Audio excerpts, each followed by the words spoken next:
Hello, everybody, and welcome back to more BTS America's 3 action. We're getting ready to hop into our second best of 3 action for you today. It's Team Archon going up against E.Wolves in the very first semifinal match. This is KotLGuy going to be bringing you the English coverage for Beyond the Summit. And I'm going to be joined again by the one and only Blaze of Blaze Casting remotely here. Blaze, I know you've been grinding through a lot of casting, whether it's over here with Join Dota, really getting yourself into the gauntlet, but here we have what should be a super hype matchup. You have Team Archon, one of the favorites for this tournament, and also going to be going to the Shanghai Major, going against E.Wolves, who are currently on a 17-game win streak, Blaze. This should be a hype one. Absolutely. It's just insane they've made it this far. Like, obviously, one of the games we got to cast of them yesterday looked a little bit shaky, but they were able to pull through, and they are really riding high on some major wins against some major teams as well. So it's not just that they've been able to take these wins consecutively, but they've been taking on some of the best that NA has to offer. So going into this matchup, it just about could be anybody's game. I'll favor Archon a little bit here. My boy Fluff, he's got something up his sleeve, I'm sure, but already going to be seeing a pretty interesting drafting dynamic going into the first phase. We've got ourselves a Lone Druid opener. Nothing too surprising when that's left in the pool, but immediately the answer, Brewmaster and Vengeful Spirit. So even if you try to pair it with like a Bat Rider here, there's going to be the swap. You got the Brewmaster, Drunken Haze, and Cyclone to really limit that Spirit Bearer's potential in the fights, and I think that's the right answer. It's just obviously still a good hero to leave and to have in your arsenal for the side of Archon. You could really tell that Archon wanted to at least get something delicious up for themselves. I mean, with an early ban on a Beastmaster, with, you know, don't get me wrong, I'm sure E.Wolves play a fantastic Beastmaster, but putting as first ban is kind of putting it out there that you would hope to get something like an Earth Spirit or even this Lone Druid. They end up with the Lone Druid here. They're not going to be able to pair it, obviously, with the precious alacrity of the Invoker. But we saw this the last time they played here in BTS America's Blaze. The Mirana coming out. Last time they paired it with the Oracle, and it did a lot of serious work. Do you think we could be seeing that again? It definitely has some potential, but the great thing is it doesn't matter what support you get alongside it, whether it's the Shadow Demon, the Bane, or the Oracle, you always have something in terms of guaranteed setup, and the Arrow is actually something the Brew has to be afraid of, where, like a lot of heroes, they have some quick escape mechanism. Brewmaster, he's mostly about tanking through the damage, and you don't really get that option when you're stunned for 5 seconds. So most of the time, more often than not, E.Wolves have been actually putting Smash in the off lane of the Brewmaster rather than the mid. And when that happens, you can't be in this kind of a matchup. You can't be in a setting where suddenly you're disabled, chain disabled, and you just can't survive. So I actually think that they have to make an adjustment just based on this Mirana pick alone, and it is very disconcerting for the Peruvians. Yeah, I wonder what kind of steps they could take. You can always just try to do like that direct counter and grabbing up an Abaddon, let's say, but I don't know if that's something that E.Wolves are used to running or not, but could be something to kind of fall back on. They ban out the Spectre here. Maybe a bit of a respect ban towards E.Wolves. I look over the recent play history, and to be honest with you, I'm not seeing any real Spectre there. Probably something that could just contest the lineup that Archon are looking to pull out a bit, or something just really good there. But I also did notice that they do play Abaddon, so it is something they may be able to pull out nonetheless. But Archon looking to kind of set their own pace in the draft right now, it looks like. Reserve time. Yeah, it's a bit of a throwback here. The Spectre ban is something they pulled out in the past week, and they played a lot of games in the past week. But it is still something they've run together, especially with AA. They used to pick that up a lot. But even still, yeah, they're mostly focused right now on making sure that they can enable their lineup. So banning out a hero like Spectre is mostly going to be setting the stage for Blink Initiators for the side of Archon. Blink Daggers, obviously a critical item in the game, but against heroes like Zeus and Spectre, it's actually quite difficult to get it off the way you'd like it to. So I expect that's kind of what they're a little bit worried about, along with just having to go late game. If they have to go late game, what Archon likes to do is they like to dominate the map. They like to find hero kills, which lead to tower kills, which leads to control of the map. And that kind of formulaic setup allows them to take control of all the resources and makes it really hard for their opposition to bite back. So especially a Brewmaster underfarmed, like he's going to have maybe Blink and Vlads this game. It's going to be a little bit awkward. If you're up against the Silence, you're going to need a BKB. It's just like you're going to be constantly looking for the next item. So if Archon play the strategy that they're planning, then they're able to kind of put the biggest threat in my mind, Van, in a corner, and he's not going to be able to really progress in the way he'd like to. So Blink Initiator is the way to go, and along with that, they need to be confident in the mid to late game as they're banning out these hard carries. Yeah, so we'll see if they do decide to get something to kind of fill the void of being able to get that kind of a jump. I don't know if you need to necessarily take a bit of a throwback and grab your Skywrath Mage for the silence, or you can always grab up a Bane, let's say, for a classic Bane Mirana duo, nonetheless. E.Wolves, though, their next step, they're going to be banning out towards the mid lane here. They're rid of the Death Prophet. Still other formidable options still do lie in the pool. Your Linas, your Razor, as we saw in the last series. Viper's still there for grabs. I'm curious what they're looking to be doing with it. If it is indeed going to be a brew to the off lane, it makes me wonder what kind of pace they're looking to set towards the mid lane, because it's got to be someone who also could potentially dodge incoming arrows. I don't know how much emphasis they're going to be wanting to put into that because of the roaming Mirana. Yeah, I'm not so sure. I think I would consider a Brewmaster rotation on the mid almost a necessity here, but I guess it comes down to early wards, and if they do get some secondary support on the off lane with him, that could be good. In general, like, I actually think that what could be strong right now is a Broodmother pickup. If they could go and kind of make them think it's a offlane Brewmaster until the 4th pick and go for 4th pick Broodmother, then they could switch Brewmaster into the mid, throw Broodmother offlane, and Lone Druid and Mirana wouldn't really have a good time at landing the arrows or even just finding any opportunities to clear out the spiders. That would be great. I don't know if E.Wolves are going to be the kind of the team to pull a fast one like that, but I would definitely welcome it here. Being able to have that kind of flexibility with the early Brewmaster and just kind of anticipating that your, opponent is probably going to look at your lineup and figure you're going to be playing a lot of the usual suspects. You might have the opportunity, especially later in a tournament, to maybe pull a bit of a fast one and take a quick game, but it does look like they are going to be trending with what seems to work. And in any other series going on right now, or really with any other team, this Tinker would be like, oh my god, that's a Tinker, what the hell is it doing here? But as we've seen over the past couple of days, Blaze, E.Wolves have made this Tinker work in the hands of Van. And what is it about that makes the Tinker so good? I've seen it in lineups where they got him as an answer for the Enchantress to be able to, burst her down. I'm sure he adds potential to go against the Lone Druid here. So what do you think about a revisit to the Tinker? Well, I'm noting that in their recent pickups, they actually usually prefer to have the Lone Druid on their team in order to have that ability to just jump to the bear with the VOTs and having that proxy. But the Brewlings, you can still jump to them, so that's pretty cool, and they're not going to be going down too quickly, generally speaking. And it's just a confidence thing. Like, they know what they can do. They know that with this Tinker, they can build a ton of momentum in the game. They can ramp up really quickly once he gets the Blink, and especially once he gets the Dagon, and he can still take it to the late game. Like, we've actually seen Van's Tinker a lot of games just go like, hey, I have to go late game sheep, no problem, take care of it. And now not only Drunken Haze but Laser suppressing the Lone Druid's auto attacks. There's just a lot of potential frustration for the carry position of Archon. But that being said, got an interesting stat here on Twitter that Batrider has been banned out in all 6 games that Archon and E.Wolves have played against one another. Well, it slips through. We've got Batrider in the pool in Archon's hands, and it's going to be a good response to the Tinker threat. Yeah, the Batrider comes. The first flag that pops up is, wow, they just picked a Batrider against a Vengeful Spirit, so you'd think that that's the Kryptonite right there. So I don't know what kind of message that Archon are looking to put across. Maybe that they're looking to get a better lane matchup that would allow the Batrider to be a problem right away before... Well, the biggest thing is that Tinker's never going to be reliably next to the Vengeful Spirit. He's going to be doing his own thing, blinking into the tree line and trying to split push with the March. And whenever he does that, there's no way you can rely on supports to bail you out. No Wisp, no Venge, nothing. It's going to be you pretty much fending for yourself, and it's going to be really difficult for him to actually break past his own side of the map. Look at that. They are going to be opting for...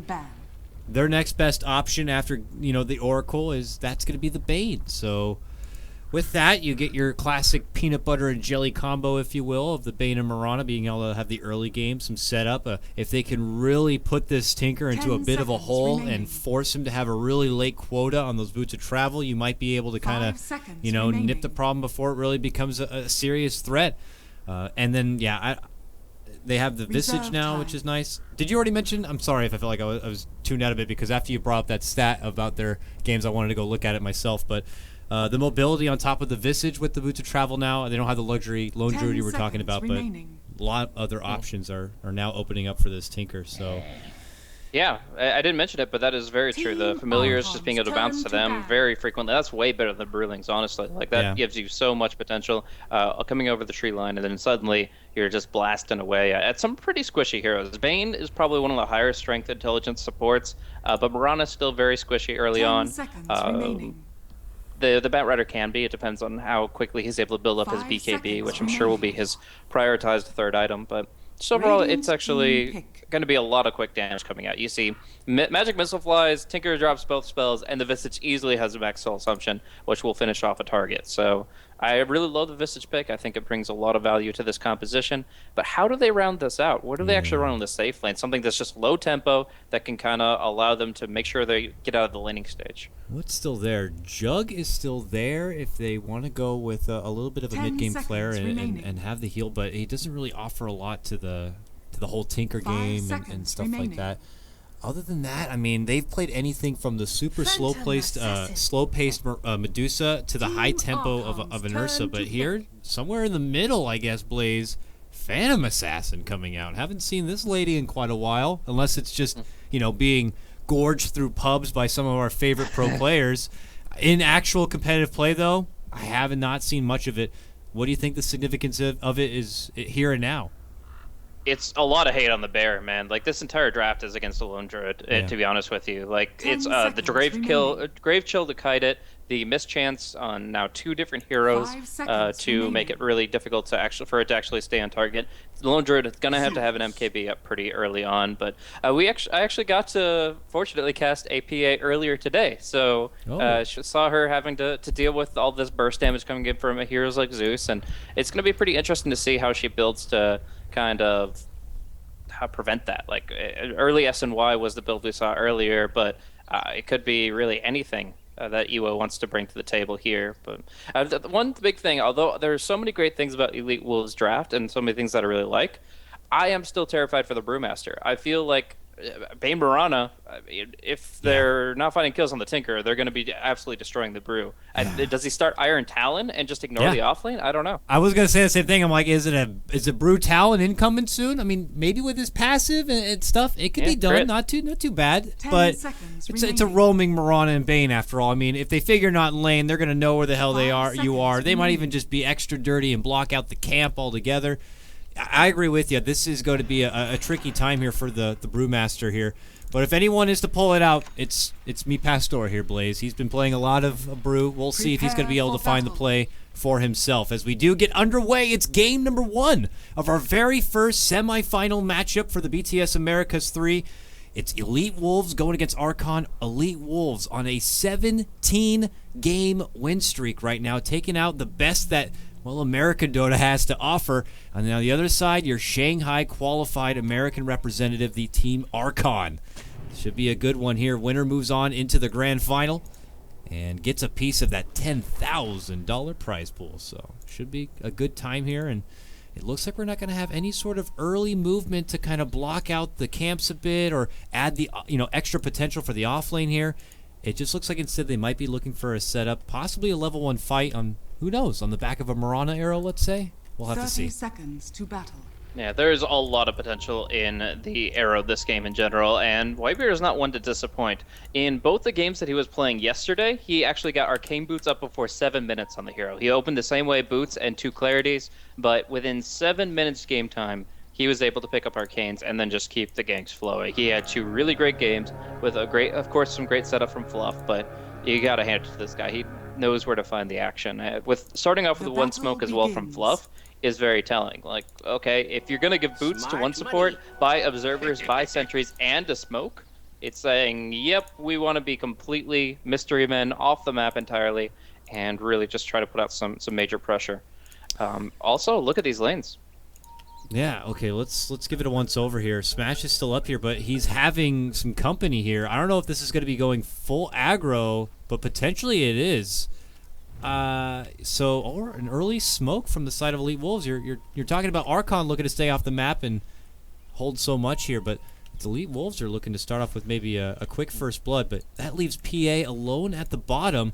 I don't know if she was anticipating to be a one-on-one against the Lone Druid and have that kind of, leap past the bear capability, but she is indeed going to be stuck against a pretty aggressive setup. So both sides pulling out the aggro get-up, it looks like. And Zeus seems to be the one paying the price here as the boots get in range against Moo really quickly. Great magic missile and the soul assumption to make sure of it. Wow. Alright, so Elite Wolves with the benefit of that smoke and staying off the radar gets the jump. It's on Moo, and being a Zeus, you don't really have any sort of way to quickly get out from any sort of trouble. So he ends up paying the price, even only being a couple of yards, it looks like, in front of the tower. While bottom lane, they tried to do a bit of their own aggression onto the PA. She is able to make it away from trouble, so to her blessing here, she's just going to have to put up with this harassing Bane in the meantime. And Van is, of course, going to have some issues here. You don't often see like a magic stick on a tanker, so he's already taken some pretty heavy harassment. 3 napalm stacks in the Firefly. It's actually going to be bringing him pretty low. He's got 2 fairy fires, so I don't think Monkeys can take the kill, but we'll see as the magic missile barely keeps the distance, and now Van will look to turn. Oh, arrow does come in, and Whitebeard seals it. Oh, man, that was getting down to the wire. They had the quick rotation. Van probably calling out, I need assistance now.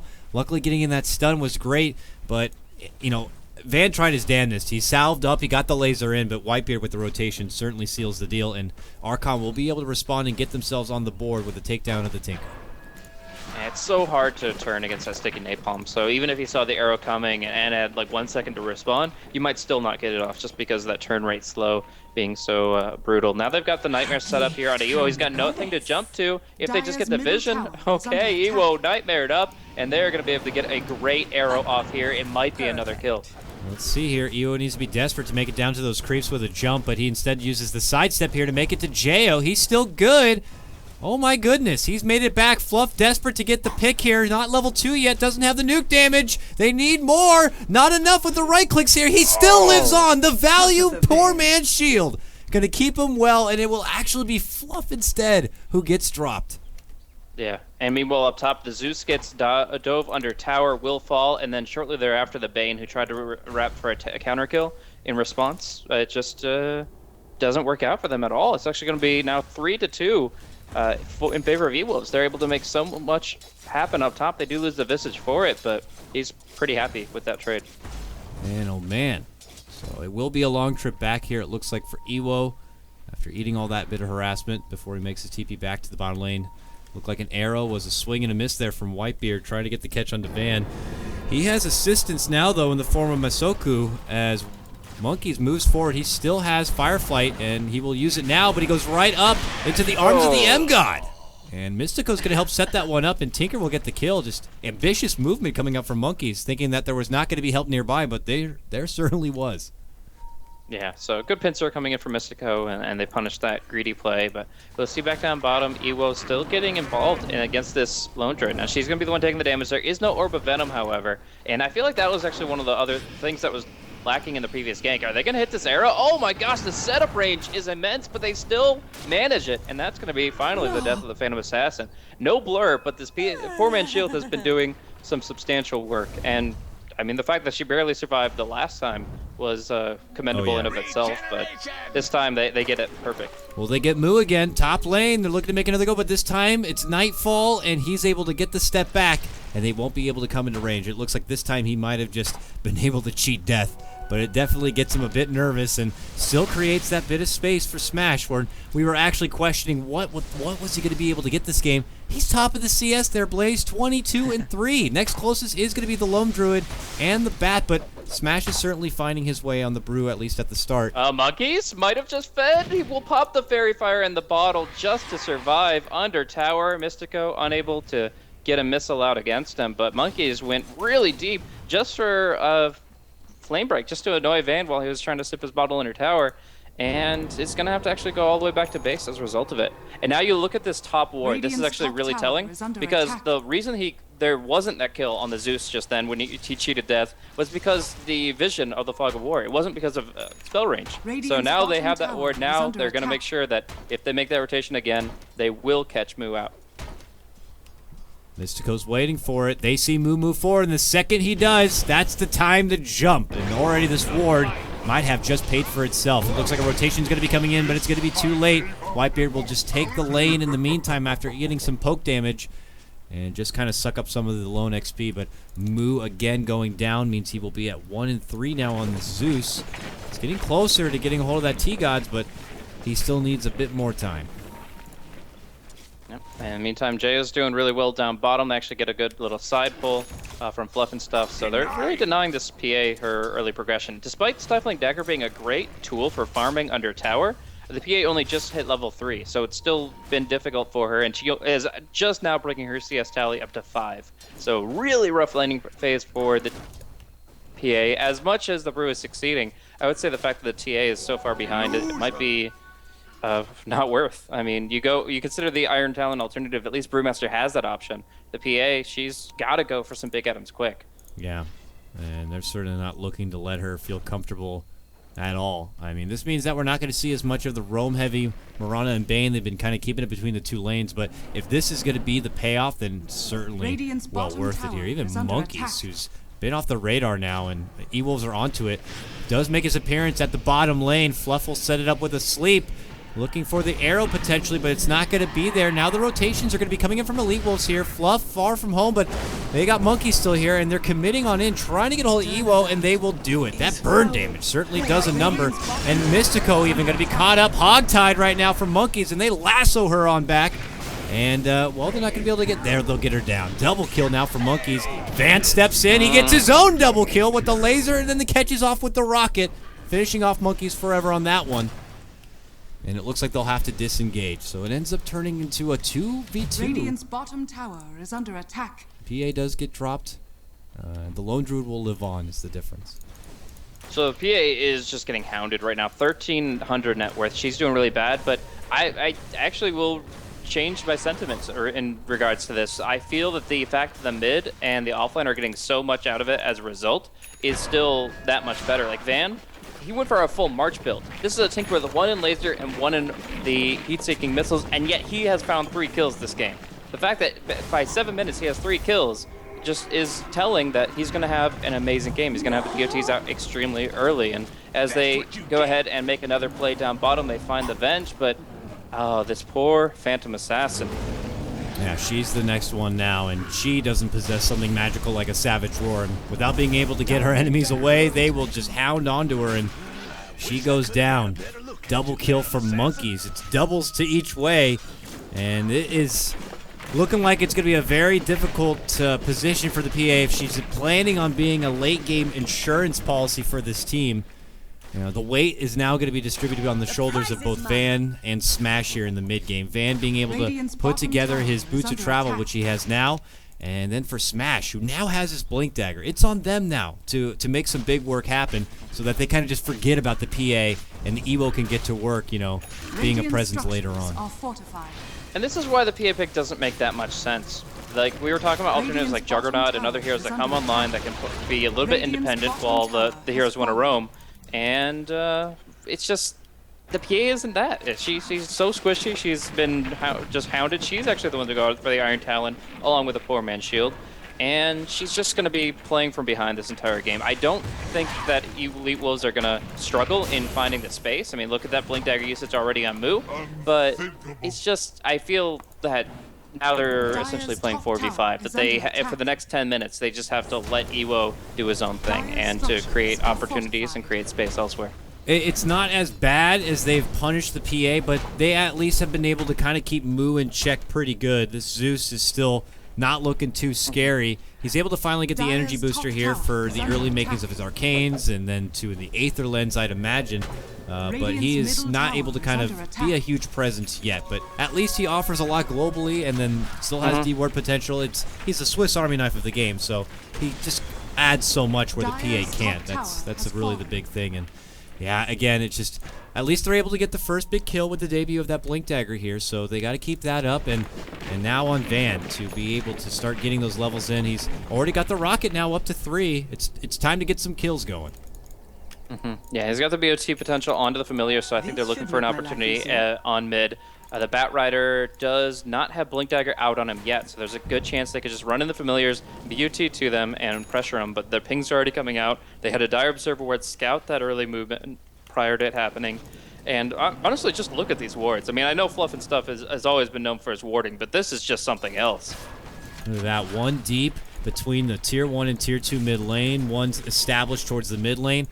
And another one pretty damn deep to read all the movement here from Elite Wolves, like this one, where they see Mystico considering roaming in, but the second he does, Fluff already on it, and convenient for him, he actually doubled back. That could make Fluff think that there's actually a ward in the woods because the way he instantly turned around, but I guess that's just instinct there from Mystico. He pulls right out.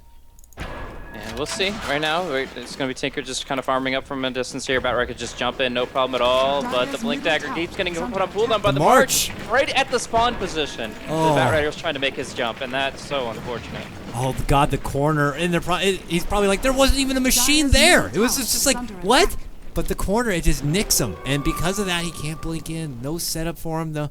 No fancy debut, but he's got a second plan here. Plan B, Invis Rune. And oh my God, this might do so much more work. It pops the whole smoke. And Elite Wolves are like, what the hell's happening? Do they have dust? They have sentries. They plop one. They're thinking that Archon's looking to go for the Roche. They check that out. They see nothing's there. And now they're just scratching their heads like, what the hell just happened? Dire's middle tower is They certainly attack. know that somebody was invis, but I don't think they saw that room get picked up, so completely catches them off guard. Even Smash has like a casual dust ready in case there's a Moonlight Shadow he needs to break, but right now they just don't know what to do about their current situation. They had a game plan, and suddenly that's just fizzled out, and they have to focus elsewhere. We're actually going to be seeing a potential play from the Batrider. Yeah, he just opens up on the PA. He's so confident here, but we'll look for the quick response from E.Wolves. Yeah, she jumps right to safety. Monkeys, though, preserving that blink and taking no damage will allow him to get back up and out. And nice snipe! Together with the Thunder Gods and the sap from the Fluff, they're going to be able to get the kill, but Fluff will be taken down as revenge here from Elite Wolves. Monkeys, though, still dancing around, but under the Moonlight Shadow and in the darkness, Archon will be able to flee. It's still a very great trade for them. They continue to bully this poor PA. PA thinking like, okay, this is the time. The blinks are online, right? No one's going to care about a PA anymore. No, wrong. Archon still. Shove her in the locker. She's now down 1-4. Absolutely, and she's just like, she just wants to jungle, but the jungle's warded and they have full control. They have full understanding. The blur passive makes it so they do have to actually click to see that she is in that area, but as long as Fluff is keeping tabs on that, they can always kind of look for those opportunities. Fiend's Grip almost online, and there's no amount of items that PA can get to feel safe in this game. Like, the amount of nuke damage we're already seeing from the Zeus, who was, like you said, shut down, and from all these other heroes combined, it's just, like, you can get your treads, you can go for drum, work towards the BKB, I don't know, but it's just, it still will be you dying and everything. Oh, my goodness. There's the early potential of that Tinker coming in. They get a quick and easy kill on the move. That rocket just snipes him down, and with the help of Mystico, he's able to get the finish right there. And with that, a tier 1 will drop. The next chapter, though, for Blaze, and I know the PA will continue to struggle, but... Oh, top. Big commitment. It looks like they're going to make it go for Jo here with the help of the wave, and Van showing up. He's going to get the kill. I thought he was pulling back the base. No, he's making moves to the top lane. And they're coming out big here. He doesn't even have his Dagon yet. Imagine when he picks that up. Just doing so much work in this timing window here. He did go back to base, but immediately it's just so quick to go right back up top. He just maxes out his Soul Ring buffs, and he goes in hard. And the Brew Split guarantees a kill, and a kill on somebody so important. This Lone Druid is top of Dire's net worth and had uncontested farm. I think he was in the top position for net worth until the very moment he died. And now Tinker reigns supreme. This is a really big deal. Because if Archon could explode in the Lone Druid's farm, he already went for the Iron Talon. If he could go for like a Radiance or something and kind of negate the pressure that the March Machines puts out, then suddenly Archon are able to get that MKB out. And once they get the MKB, they cancel half of E.Wolves' strategy. So the fact is that pickup is the most important of this entire game. And we're just going to be seeing more and more that E.Wolves are going to build momentum off of it. Let's see. It's going to be pressure on Archon to kind of not allow this Tinker to become the big problem. So you got to juggle a couple of things now. It's like maybe considering itemizing so that you can prevent the onslaught of the Tinker, like you said, maybe getting BKBs, but you can't really also neglect the PA and allow her to farm up and really be a problem in the late game where you could be lacking that potential. It's a lot here for Archon to kind of keep in touch. You also have to make sure you keep the Mirana relevant. Luckily for Whitebeard, he's got the mech now complete on the Mirana, so they have that second burst of life. But look at this, Monkeys grabs up Masoku, pulls him right up on a pedestal here, and will slowly etch him down. Flame Break will bump him right back into the open arms, but look at this, a counter fight is they're going to get a good blink smash come out, and Batrider going to be going down. So it is a trade that E.Wolves are going to be happy to take. Now, I know you were talking earlier about the silence potential for a support to counteract the Brewmaster to make it so that he can't get his splits on fight. Well, that's something that would have been really valuable this game because Smash, knowing that they don't have great lockdown against him, if he's close to at least one good teammate that can reinforce him, he goes for a gem rush. He goes Bracer, Wand, and Blink Dagger into a gem of True Sight, and that's going to create some real issues for Archon because they're not going to be able to get the fluff and stuff wards out. They're not going to be able to use Moonlight Shadow to move to and fro as they please. It's going to be the Brewmaster, I think, to hold on to this gem a while unless Archon deliberately make a play against it. We'll see already the gem go on the prowl here and the vision become restricted. Bottom lane, they scout out Van, but oh, swing and a miss on the flame break here. Fluff got to be careful walking through those machines and the birds. He's going to be able to sap up a creep and get his life back now, but almost catch there on for Van. And he edges away, but he's already going back to work top lane. He will get roared away. But this is just really where this is where my job becomes really difficult, Blaze, because I have to follow Van around now. And I can imagine like his job is difficult enough. When you play Tinker at this level, I'm sure your hand is beginning to cramp, but oh, they're gonna dive. Top looking to go in. They get a swing and a miss on the bear, but they will be able to follow over the damage onto him, and without the roar, he is going to be a free 300 gold coin purse. And they're going to be saving it for the PA. Oh, I think the Tinker ended up grabbing it there, but he's happy to take it, man. He's getting closer to that Dagon, and then really Archon are going to be muscled into a corner.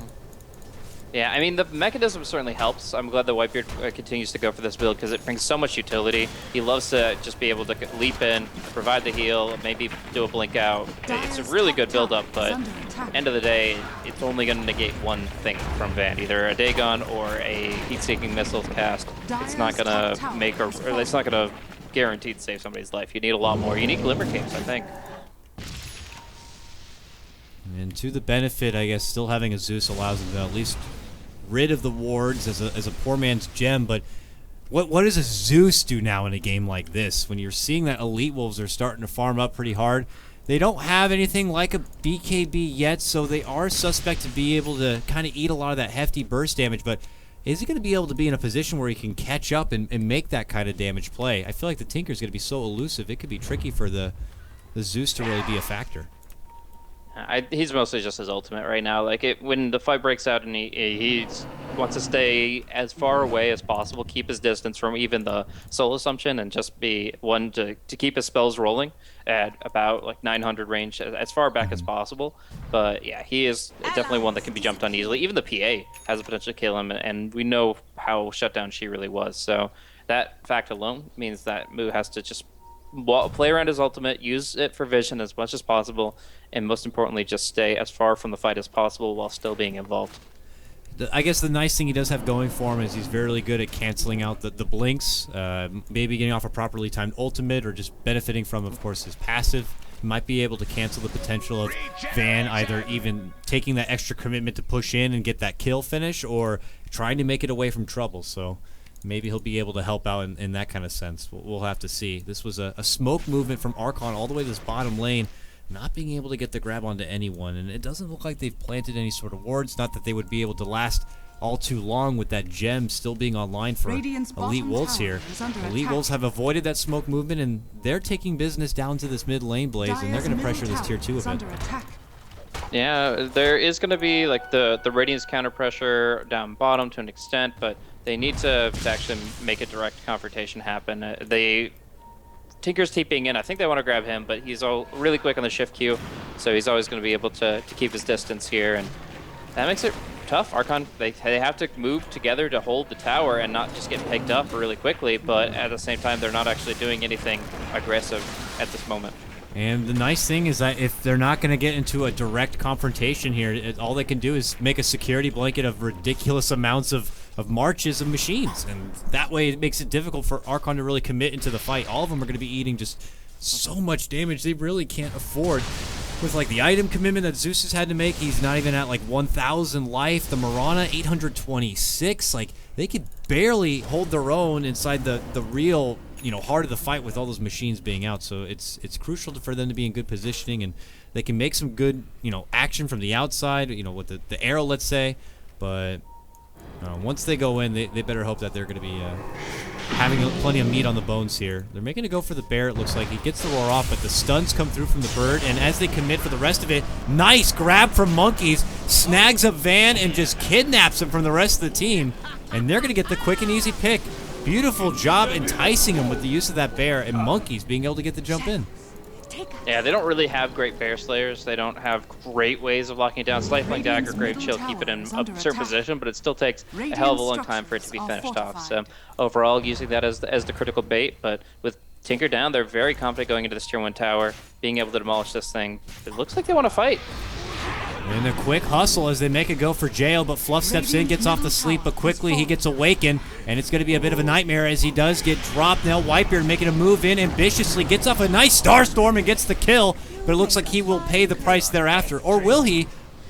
Oh, as he rushes out, it looks like he'll be able to make it away. Meanwhile, Monkeys will get the finish onto the PA. 4 go down all day from the side of Elite Wolves.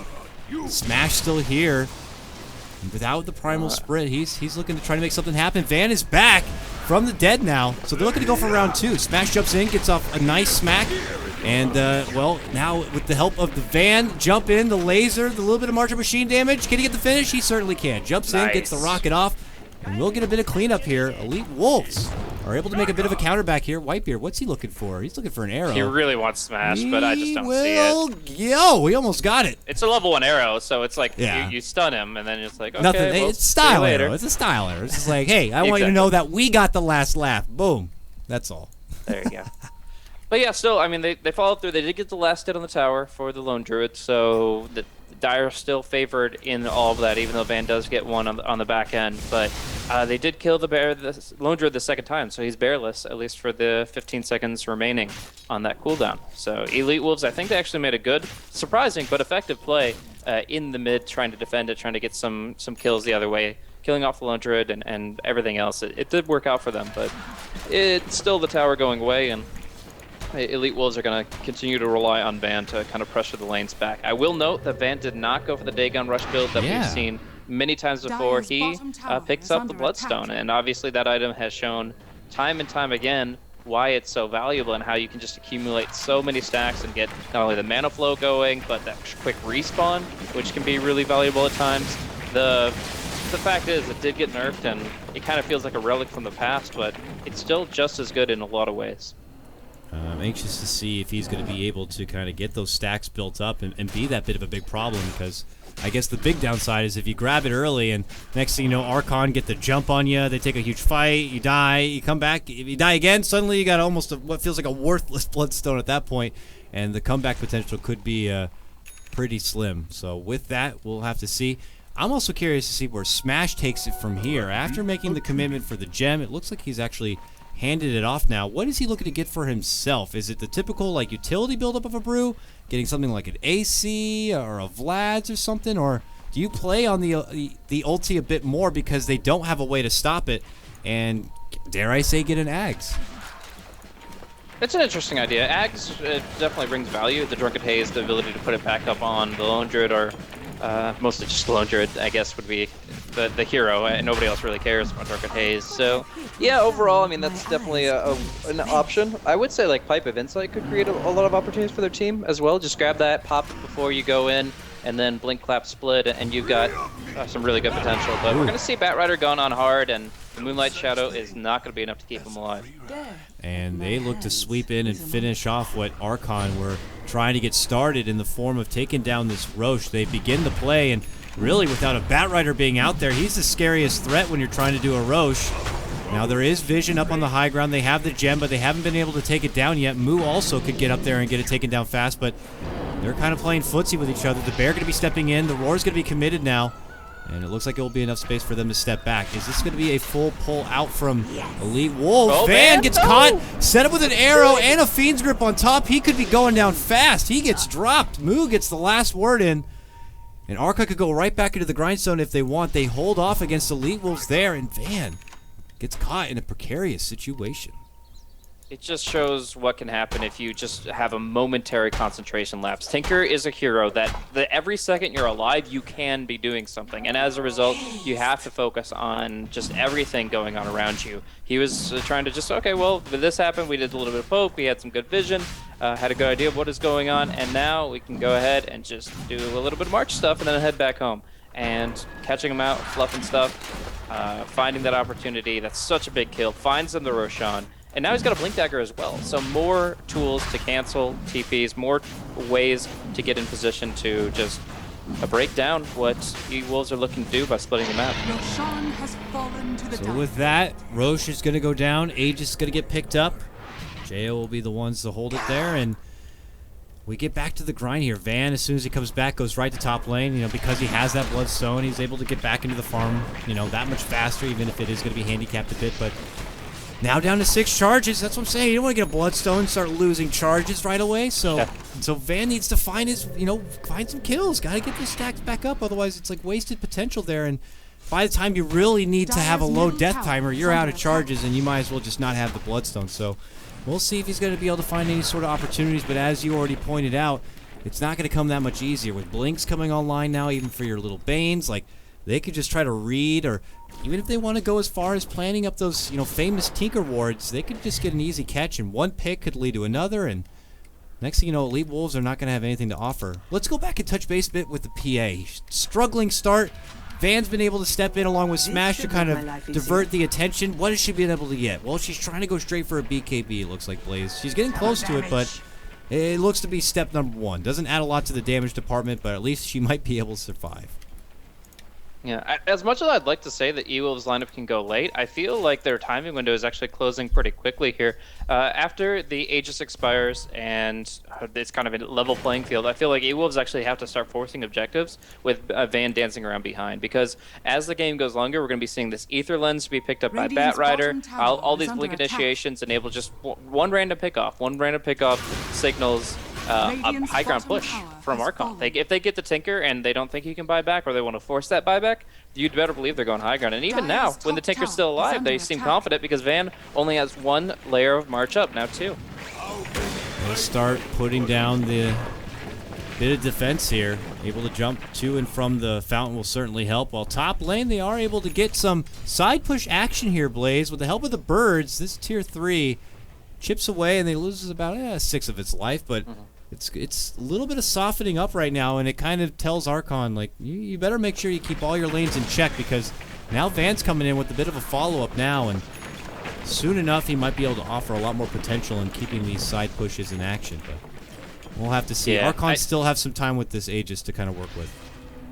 The strength of that kind of play is that, of course, if only one hero goes back to defend, then you immediately have the Tinker right on top of him, soloing him down with his superior net worth. But the Archon play it pretty smooth. They still force the defensive stance from E.Wolves before anything like that happens. And then in the end, Whitebeard kills off a bird, gets the resummon out. And that resummon is going to be just before the Aghanims and the level 11 comes out. So Masoku is going to be lacking a little bit for that. Yeah, it's only like a 30-second window, but it's as a Visage player, it's annoying as hell to have to resummon right before you get the upgrades. So, anyways, beyond that, like I said, I feel that Archon have a better trajectory in their kind of game plan right now. The Aegis is facilitating some good aggression and some good map control, but I think that E.Wolves are okay with trades like this. They need to get themselves more control over the map, and specifically the Roche pit. If Archon just get every Roshan for free, you're going to have some real issues. E.Wolves definitely need to take control of that part of the map, but Masoku, is there going to be a swap? Nothing to help him out here. Just going to be burst down. The tower will be defended. Quick rotation from Archon. They're looking to take a fight, and they get a good quick hitch right there. But now, look, it looks like E.Wolves want to be taking a fight, and they get a quick burst onto Fluff. He's going to be going down. No Fiend's Grip at all going to be committed at this point, and Van hides himself in the trees. He's going to start casting as much as he can. Oh, nice arrow cancel. He's not going to be making it back to base, and now he's left with very little mana to work with. and they're going to quickly look to swarm. But Smash trying to be the bouncer play here, looking to step in, force them back and away from their buddy Van, and it looks like it might be enough. Archon have to step back a bit, but here comes Moo, dishing out the raw power of the Zeus, but he himself lacking a bit in the mana department, not going to be able to get the finish. And they might have to just pull off with the winnings there. It looks like it's going to be a 3-for-2 Archon. Lose the extra one. And the bear is going to be nuked down here. It's going to be another kill for Van, 300 gold. So that is going to be a resummon from Jo. He'll have it, but at the same time, that helps Tinker's, just fuel Tinker's progression. We're going to see that Dagon 2 and then 600 gold on top of that. And they're looking really good at this stage. Right now, they still are able to do so much burst damage that even losing a Visage didn't really mean much to them. Still half the heroes alive and the familiars anyways. And then their quick jump killed off the Bane so fast, he couldn't do anything. So it was a really good initiation for E.Wolves. And the question is just whether or not that will continue to be as effective. Because the bear right now working towards AC. Next, he's going to look towards either BKB or MKB. When he has all three of those items, this thing becomes like a monstrosity that's extremely difficult for all members of E.Wolves to deal with. We'll see what Archon are going to be looking to bounce back with. They get the quick D ward in the lane here. And the draw out on the map is they were looking to invade Archon territory here, where Monkeys is currently putting in work. His next item seems to be the Aether Lens here, looking to get more out of the range of his blink, more, of course, out of the range of that lasso. And look to kind of be able to close the gap fast and maybe avoid some trouble that the Vengeful Spirit would be able to bring. And, you know, I wouldn't even mind seeing that same Aether Lens on her so that she could be able to get the easier setup with the swap. But for right now, only still holds the level 1 swap, pretty short range. But here comes a special delivery. Van steps in with the birds, and they're looking to get the cutoff on the Monkeys. Monkeys loses half of his life eating that Dagon, and a little bit of missile damage, and they're going to be forced to quickly pull off. Still a really good Savage Roar coming out there. Otherwise, Van would have stayed on top of him. He can definitely keep that Blink Dagger on cooldown, doing damage every 3 seconds. And yeah, that would have been a kill that could have led into something a lot more. So great Savage Roar usage. But in the meantime, yeah, of course, we do see that everybody is pretty much ready to rock and roll on the side of E.Wolves. It's just finding the angle. Right now, it's actually the smoke coming out from the Dire. They'll go ahead and use the Iron Tail and the Radiance to try to break down the creep wave, and it's actually Archon that are fishing for that opportunity. One misplaced TP into an arrow could absolutely mean E.Wolves' destruction. Will he make his appearance towards the mid lane here? Archon are awaiting in the Moonlight Shadow. It looks like they've made a spot. It's on the Smash. Oh, they're going to be leading in. Gem could be going down here, and it looks like it will. Beautifully set up and spotted out with the help of the Moonlight Shadow and no detection nearby. Smash will be caught with his pants down. He's going to be out 45 seconds. No buyback for him. And here comes Archon, trenching down the mid lane towards this tier 2. Just moving on up. Tier 2 tower is going to be going down, and this exposes lanes with that radius for the push. And the great thing about having 2 lanes open against a Tinker is if, like, for example, they're pushing down bottom as well with the Radiance, then suddenly they don't have to worry about Tinker just marching the hell out of one tier 3 tower. They can just pick the other lane, and that's something that is going to make it much more difficult for E.Wolves to hold against the next time Archon find themselves here. Not this time, unfortunately, but just opening up that pathway is going to actually give them a win condition that doesn't involve the Tinker being dead.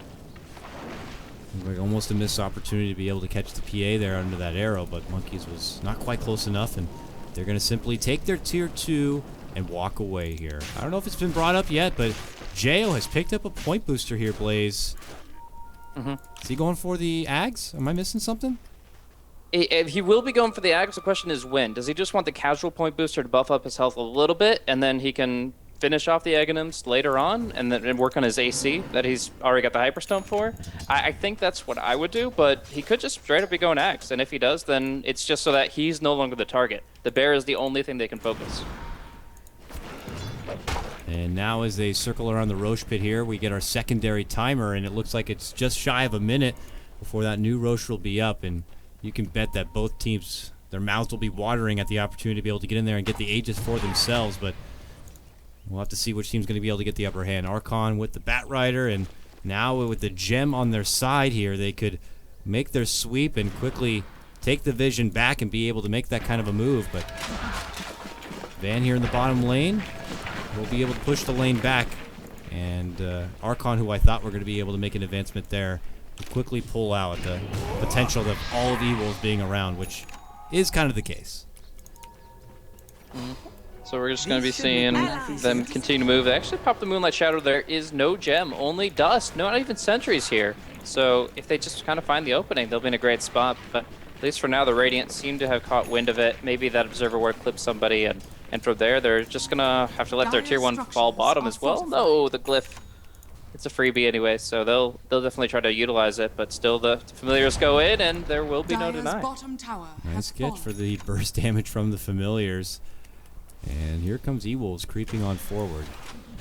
Bash with his own gem, but they get the quick snag. Van getting pulled all the way back, and Mystico is just a bit too far and still will not be able to get close enough for the swap back, but Tinker will buy back here. They're looking to make this fight count. They look to the jump on the fluff. There's Van back for round 2. He's going to be able to get the Dagon and quick kill.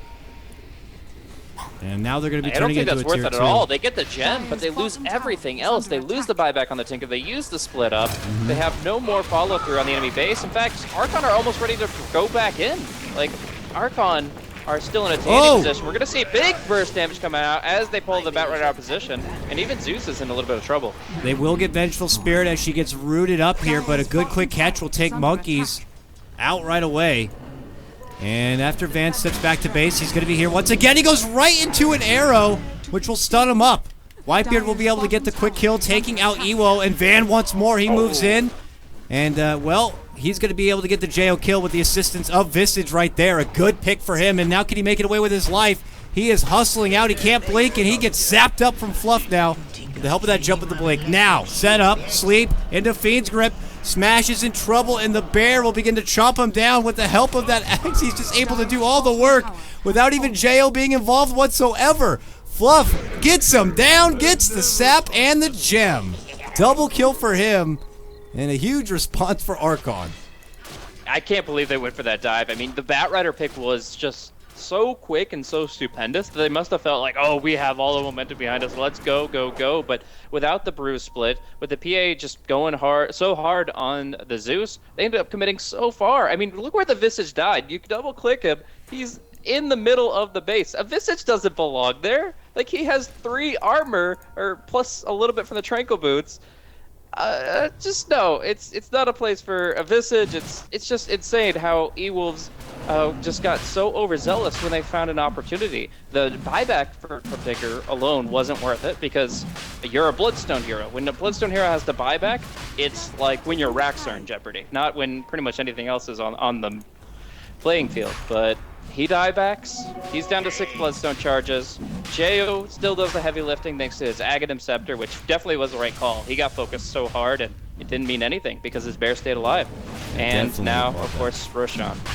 Great grab for him, being able to go into the Ags. These birds are scouting it all out. They're going to get the quick stun off, but the Roche is still being worked on here. Here comes Elite Wolves now. They pop out the Moonlight Shadow in hopes of hiding under the dark. Ewo going to be looking to go first in now. Pops his BKB, but Monkey's going to be able to snag him up, pulls him back, but there's going to be the swap. Now he's free, and it is a hot mess right now to get a hold of this Roche. Who's going to be able to pick it up? They all are looking to battle out for it right now, fighting between each other and the Roche itself. Monkey's going to be going down to the bottom, isolated by 2. It's going to be snagged up from Ewo. He grabs it up, and now they're going to be turning it right back onto Archon. They take Jo down. Ewo could be dropped. That's going to cost him the Aegis. Now the big bad bear is going to be the last life here of Jo, but now getting bursted down. Feeds grip from the high ground here onto Van is going to shut him down in place, and they're going to be able to take him down. A great grab for Archon there. Whitebeard, a swing and a miss it looks like will be for the arrow. Smash, though, going to get used up, looking to hide. He has no mana. He's just getting muscled into a corner. Moo's trying to help him, but Moo has his own problem here, and that's going to be with Ewo. After Ewo gets that kill, they're going to get the sleep onto him. Fluff dies after he gets that sleep with the Familiars killing him out, and, well, between Whitebeard and Whitebeard alone, I don't think he's going to be doing a lot, so he has to pull all the way back. It's a 4 for 4. Make it 5 with the buyback trade. Actually, it's with the Aegis. My God, Blaze. What a rumble. That was absolutely insane. I am really having trouble fully grasping what just happened in that pit. E.Wolves were able to take the Roshan last hit. They were able to take the Aegis, despite JO's best efforts. I'm not entirely sure why everybody was even fully committed for it, because it's like this big boss man still has several thousand HP of left. So when you consider that damage could have been put towards the other team, you don't figure they'd just be going for it nevertheless. But it turned into like PvPvE, where they're still buddies, but only as long as the Roche lasts, and then they all fight to the death over the loot. I don't know. It definitely brings back some memories from my raid groups. But all to say, Archon, they do walk away with the gem. They do break the Aegis. So when it's all said and done, we see a massive influx of gold and experience for E.Wolves, but the map remains the same, and the Bloodstone charges are down to 4 for Van. New items, though, coming together here for Elite Wolves. They get Boots of Travel here onto Smash. And Scotty, now going to be picked up. They jump for the Bear, and he gets off the Savage Roar, but the swap's going to be there, and that's going to be 300 gold. Now that Mystico has this Aether Lens, being able to Savage Roar away the trouble or even try to, you know, lasso a pickoff is going to become that much more difficult. And now they're going to be hustling in for this Tier 2. Sentry pre-plotted here. Archon are already prepared for the pressure and are assimilated up on the high ground, preparing for their defense. This seems to be a big peeking window right now for Elite Wolves to kind of get the most out of the map. They clear out the last outer tower, but where do they go from here, Blaze? There's no Aegis, obviously. They just got these new fancy items. How do they put it to work? I would say that they could have gone high ground there, but they probably didn't keep track of how many bears were in the air, how many were summoned, what's the timer, because Jay actually doesn't have that right now for 57 seconds. That would be substantial, but I'm pretty much positive that they don't know that, because otherwise that's essentially the carry is dead when you're walking into the base. Instead, they go ahead, they just take the map, they try to take what they can, and that means more farm for the PA. Like, where she started in like 4th to last in net worth, now she is up there with BKB, Scotty, and of course the tower's claimed. But I would almost say getting some anti-Tinker wards up could be a consideration. Like seeing the Batrider approach from the tree line, seeing other wards being placed on those cliffs to enable Van to make the dirtier plays happen. I'm not exactly sure if that's the play, but it definitely is something that they have to watch out for. We'll see. His Dagon number 5 right now, so he's got the max burst potential you could ask for. If he's able to tag that together with an F-Blade soon, then things can get a lot scarier. But here comes Elite Wolves looking to knock at the southern door of the Archon base. Are they going to be prepared and ready for a high ground defense? They're going to smoke up and try to keep their movements in the dark here, or are they going to go for the full kind of wraparound play? I don't think the move is all the way to bottom where Tinker is. He's going to quickly leave that. But instead, Monkey's creeping in from the south here. Can he get the catch? He's thinking about it. Ooh, Van comes in, but that TP is quickly canceled. You can only lasso the Venge here. So she has the Aether Lens, she has level 11. Those 2 items, or 2 upgrades, came out at pretty much the same time. Actually, we'll just go hard for the Bear. And can they finish it off? The Bear, it's on cooldown now. If they could get that kill, I mean, that would have been something. like base breaking if they could kill the Bear off, but it does have a lot of raw HP to work with here. Even if there's no plate mail, they put the Vlads on the Bear, which you usually see it on the Lone Druid, but since the Lone Druid has the Aghanims, just put everything on the Bear, other than maybe, like the boots, the TP, the Aghanim Scepter. So all in all, JO has decked this Bear out, and it's going to be actually pretty difficult for them to bring down. Again, they have good control for the Bear, but as far as the damage they deal to it, it's pretty much entirely on the PA. Yeah, and that's the thing. Do you think that as the clock ticks here, is it for the better of Elite Wolves? This PA goes from what was once the life of a poor little girl to suddenly she's got a Scotty, she's got a BKB, she's pocketed now 3.2k. I wager what her next item is going to be here, but at that point, is she becoming the new problem of the team, and is it going to be too late for Archon? I wouldn't say she's going to be the ultimate late game threat. I know for a fact that when you get the MKB or even a way to break the PA's passive with like a Silver Edge, which I don't think is going to be the case, I think it's going to be the MKB, but when you get a way to go through her evasion, she still is very brittle. Scotty or not, you could still focus her down pretty hard with your nukes and of course with the Spirit Bear. So I wouldn't say she's going to be the biggest threat, but if she gets this one more item, they can just kind of use that as a peaking time, where Van is pretty much at his strongest, E-Blade withholding, and then yeah, she uses one more item to go in hard. Some serious rocket harassment already coming out between Monkeys and Zeus. And they're going to have to step back and kind of refuel a bit as they pressure in this top lane. Bottom low. Yeah, Van jumps in. Will be roared back, but they're looking to get the finish. But Fluff has shown up, and he gets off the grip, and Van's in trouble. The trap has been sprung, and the Tinker goes down. Out for a minute, no buyback. It looks like E.Wolves are quick to get out from this top lane. Can Archon maybe catch up with them and really make him pay? Whitebeard with the arrow. Is it going to get a catch? Oh, it's not. Very close, though. It looks like E.Wolves might be able to make an escape, or will they? It looks like Mystico's been spotted, and he might be the one to pay the price. It looks like he will. He's pulling him away from the rest of the pack, but Whitebeard continues to charge on. They're able to get that finish onto the Vengeful Spirit. Can they get more from it? It looks like no. Whitebeard will huck out an arrow, but it will be a miss. Yeah, unfortunately, I didn't get the eels off quick enough or anything. They're just going to go ahead and kill off all the birds. There is no resummon for 7 seconds, so it's going to be gold. He'll immediately get the birds back up, though. In the meantime, though, I guess just got to say that plan was in the works for a very long time from Archon. Fluff and stuff was hanging out on the eastern part of the map, just chilling out with a Gem of True Sight and a Quelling Blade. He's like, okay, kill off all Radiant Wards, find all Radiant Wards, and make it so that they don't know that I'm bottom. They obviously can't see that deep into the Dire base, so they couldn't know that Fluff wasn't there.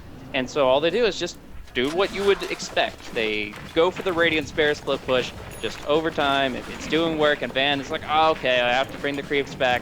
I'll go ahead and march a couple times, guys. And as soon as that happens, Savage Roar and setting up Fluff and stuff. That was just really well laid out. It pretty much just, it's kind of textbook, and when you think about it, how all the back and forth naturally plays out, but just that contribution kills Van and dismantles E.Wolves' offensive. It's a very cheeky little play, and it certainly paid off. What did they get from it, though? It bought them a bit of time. They netted a bit of a purse, taking down the Tinker and getting that kill on the Venge top, but is that enough? I mean, that's like one of those plays where I would imagine that Van's not going to be falling for again, and by the next time it happens, he's going to be itemized that much further. It looks like now he's building into what looks like the early makings of a sheep stick. It's a fun little play, but do you think they're going to be able to get a lot out of it at this point? I don't see them pushing past the river or doing much. Maybe instead just stalling out for the next Roche.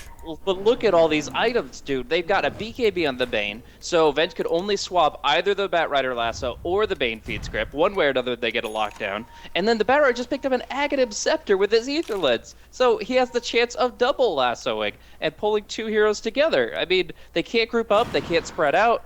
Like, Archon has so many ways into this. Hell, the Zeus almost has a refresher orb. Like, you could talk all day long about how PA is a really strong carry, but when it comes to the item spikes, Archon just found all of theirs. Unless they get picked off and then they are regretting not having buyback, they just surge forward like 10% in my mind of their potential. Let's see with these shiny new items what they could do with them.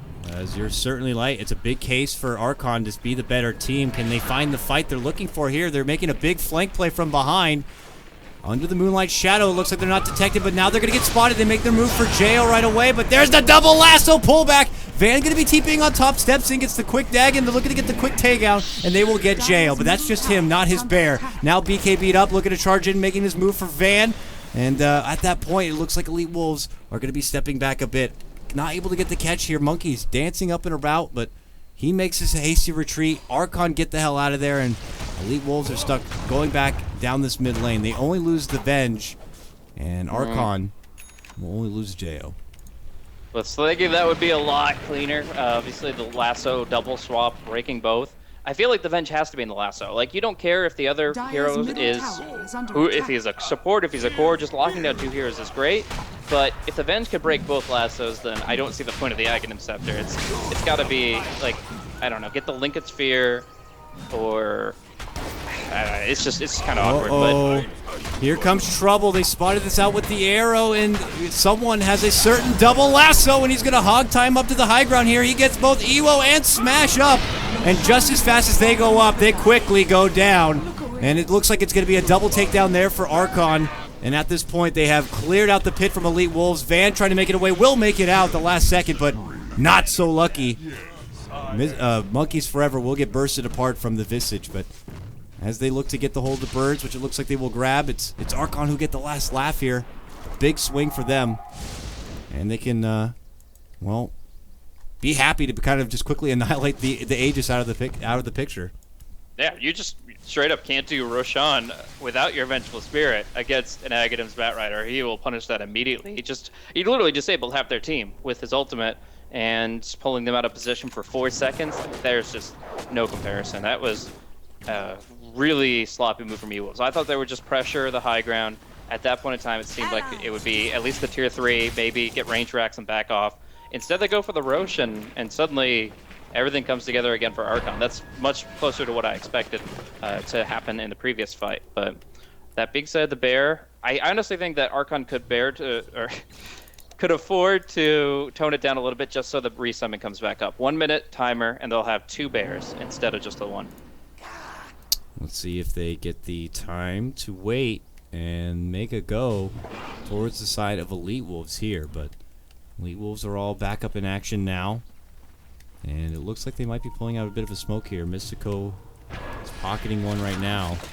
After they get this lane push, they might look to kind of quickly hustle to the other side and try to take this game back if possible. And a little bit more time. Van is going to be able to finish out that sheep stick, it looks like. And while the PA kind of has a lot stacked against her, she still holds 4.3k. And I don't know if there's going to be one item to be able to kind of pull out the game at this point with everything that Archon have been able to kind of put together for themselves.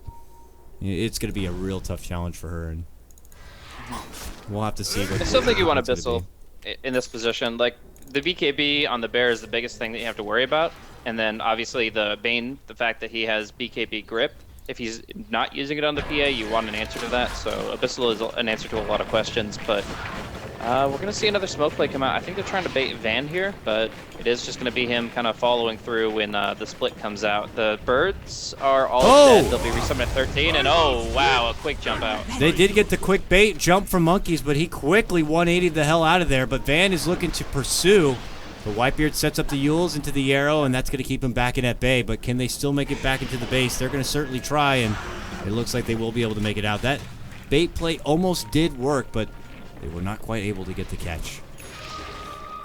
And that was the last smoke of E.Wolves, perhaps this game. Like, it's 7 minutes on cooldown, and we're 51 minutes in. So if that doesn't work, you're not going to have a smoke for the Rosh, and it's going to be Archon that get to maneuver against you. Again, the gem is still in play from Fluff and stuff, and that alone makes it almost impossible for E.Wolves to take control of the map. So the smoke is what gets them in position, and that has failed. Now, Archon, they are out of smokes too by the looks of things, and they have one on the courier. But even still, they have both the gems, and that means that they get to just dominate. They get to see everything, and they get to just take every bit of farm. You see how E.Wolves have to move now. They are all together as 5. Van is the only one who will split away from them, and that's just trying to keep the PA safe. It's how you have to play against a Batrider. Invisibility! And this buddy system is all good for now, but eventually trouble's going to be coming here, and Archon begin their move as Nightfall does come down. They begin to go on the prowl here. Whitebeard has recently picked up an Blade now, which obviously adds a lot of serious utility to the team, going against a heavy physical output of the PA, and, well, he gets all that benefit of the agility, which I'm sure Moran is going to be happy to have. Sure, and along with that, you have a Veil already on the Zeus, so if somebody is not BKB'd, you pop E-Blade on them, Veil on them, and Zeus hits every button he has, including the Refresher Orb, that person's just straight up dead. Oh, yeah. I don't really care who you are. If you have Veil E-Blade on you, can't BKB, and Zeus unloads 2 full sets of cooldowns on you, there's no hope. But we're going to see this aggressive move here with the Moonlight Shadow. Doesn't look like Radiant see it yet until they cross the Fog of War, and they won't. So in this position, they're kind of moving deftly, but it seems like E.Wolves don't want to give their position up top. They have 3 birds up there. They have the MKB on the PA, so she doesn't have to worry about the Radiance mischance. She just has to worry about the defensive utility of the E-Blade you talked about. All right, here come Elite Wolves. Everyone but Van. And Van, by the way, ended up going for a Lincoln Sphere with that ulti orb, and now he's making his appearance here. I don't know if they've been able to click on him to see that he has the Lincolns now, but they don't even bother with any sort of jump. It's kind of hard to make your way, of course, through the machines here, but after Elite Wolves get themselves into the high ground and Rax is exposed, that's not really too much for him. But, oh, Monkeys ends up making the jump. He grabs a hold of the Visage here, pulls him all the way back, and now he's going to get bursted down. His birds will live on, but Archon already takes one name. They'll keep vision, though, and I think they can go again. We're going to see the bear keep the radiance up. They can't blink away. The arrow will not connect, but they can still keep pursuing with the leap. And do they have anything for this? Yes, they do. Get the grip. They got Fluff with the Fiend's Grip. Evo going to be going down. And started with 1 pick, has quickly led to 3. Archon now in a commanding spot to be able to easily move down this lane, knock out the last outer tower, and consider some flirting towards the high ground here. Top lane, Moo's alone and in trouble. Yeah, he's going to get sniped down. It looks like Smash catches him off. 2 Dagons, a laser later. And the Zeus is going to be taken down. Left away from his friends. Smash now commits the primal split. Looking to go for Whitebeard. Whitebeard gets off the Moonlight Shadow. Van back again with a little bit of mana to work with. Gets off his full combo. Whitebeard's still good. And he makes it away. Here comes help now, and they step in. They get off the roar, and Van quickly has to turn around. He's going to get off the laser and be able to TP away from trouble, but E.Wolves just relieving the pressure from what Archon would have felt like them just charging down the lane. They are able to get a pick and totally force them back. Yeah, that could have been a lot better for E.Wolves if they were able to bring down the Mirana quickly enough, but she actually walked outside the range of a sentry that had been placed 3 minutes earlier, and the Moonlight Shadow took its effect. So again, the gem was such a important pickup for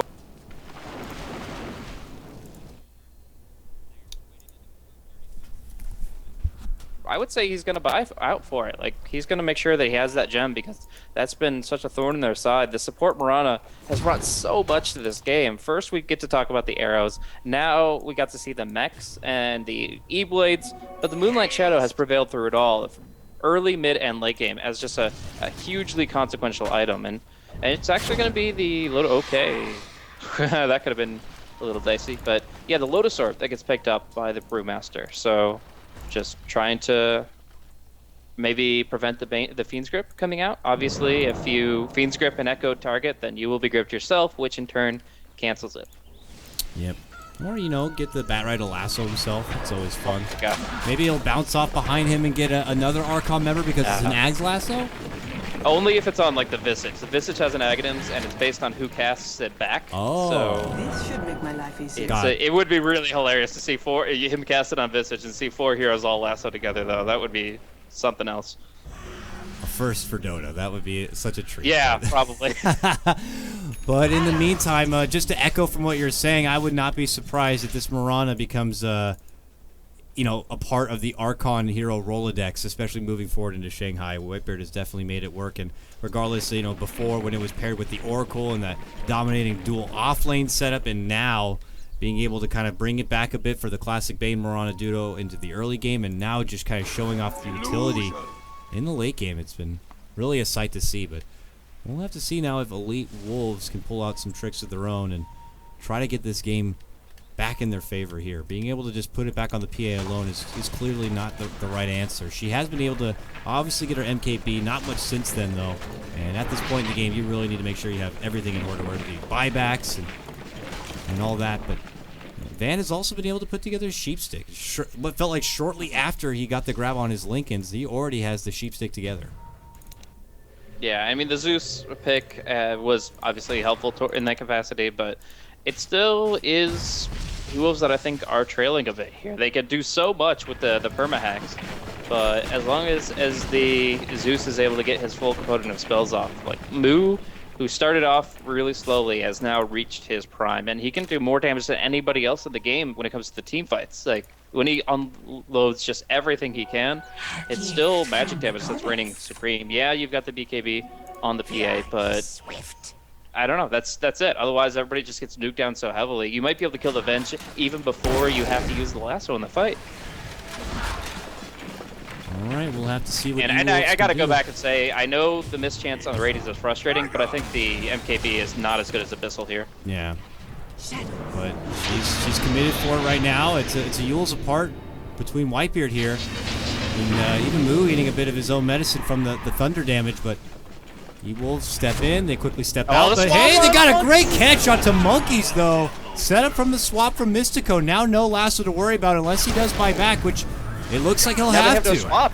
Run, E.Wolves, run! You have no swap to break the lasso. They gotta get the hell out of there. They got the 1 Rax, but the Bears are just barely swimming along, and Fluff He's waiting for a setup, it looks like, for a Fiend's Grip. He's going to be forced to BKB away from the trouble, but now setting up a position. No, can't do it now. Lotus Orb's there. But it looks like that's not going to be enough. They have enough damage to make it happen. The March of the Machines are going to be coming out, but it's not going to be enough damage. It looks like Archon are going to be able to move in. Monkey's back and alive, gets the lasso onto Evo, and will pull him right back into death. 80 seconds out, no buyback for him. This could be the beginning of the end, and even a cherry on top, as Fluff is going to be able to get the Fiend's Grip to finish off the Visage. All four go down outside of Van on the side of Elite Wolves, and it could be Archon looking to close this one out and put it in the books. I know it's getting pretty early into February, but right now it's got to be March. We have to see Van just doing everything he can to cut the waves, to defend the base. They've got nothing left in the tank. In fact, Whitebeard almost catches him out with the Eul's, and nearly sacrificing his own life. Van wants to try to punish it. Going in, trying to predict his movements. He has another blink available. Oh, but he just got baited in, and he's going to be caught out as well. Maybe he refreshes up, and he's trying his damnedest to get away from the Prowler of 4 here, but it looks like it might not be enough. Now the turn rate's been slowed down. He will be able to get the little chuckle there, being able to take down Whitebeard, but that means all 5 end up going down from Elite Wolves. He does have a buyback here, just trying to stall things out for his team, but Roche is up, and that for Archon means that they will be making their next effort into the E.Wolves base with the extra life. I found an interesting thing in that last team fight was that Monkey's Forever was so frustrated that his blink kept on getting put on cooldown that he just BOT'd to the bear, and he's like, screw it, that'll put me in the fight, and he got there. So it's really Archon, their only problem is the swap. Obviously the Echo Shell, the Lotus Orb, that delays their game plan in the fight, but I don't feel, like I said, I don't feel that they're has required to make something happen in the first few seconds of the fight, because PA isn't insta-giving somebody. If she blinks in Abyssals and is able to get a couple of crits off, that's a dead hero. But because she's only got this MKB Scotty, they have things like Force Staff and E-Blade to respond to it really well, and I just feel like right now Archon still have at least 5 or 6 seconds every fight to wait and make their precise ultimates rather than just having to use them as soon as possible, and that allows them to at least wait out the Echo Shell, and if not waste the swap. That's the key, is if they can get Mystico down or if they can waste the swap, then the lasso reigns supreme in these team fights. We'll see if they'll get that kind of opportunity or not, but E-Wolves are quick to kind of put themselves past the river and start looking for another hopeful opportunity, because it's getting closer to do or die for them.